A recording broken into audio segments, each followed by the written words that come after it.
বিএনপির আমলে ব্যবসা করতে কোনো অভিজ্ঞতা বা টেন্ডার লাগবে না, লাগবে শুধু প্ল্যান। জ্বালানি নিরাপত্তার জন্য সরকার 2 লাখ টন ডিজেল কেনার সিদ্ধান্ত নিয়েছে, কোনো টেন্ডার ছাড়া সরাসরি। দুটি কোম্পানির কাছ থেকে 2 লাখ টন ডিজেল কেনা হবে।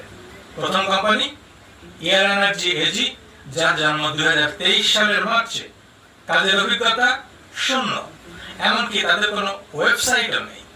দ্বিতীয়টি K&R ইন্টারন্যাশনাল ট্রেডিং কোম্পানি, জন্ম 2025 সালের ফেব্রুয়ারিতে, অভিজ্ঞতা শূন্য, এদের কোনো ওয়েবসাইট নেই এবং কোনো ফাইন্যান্সিয়াল রিপোর্টও নেই। মানে এই দুটো প্রতিষ্ঠানই একদমই ফ্রেশ এবং এরা কখনোই কোনো ব্যবসা করেনি। এমন দুটি কোম্পানির হাতে 2 লাখ টন ডিজেলের পারচেস অর্ডার।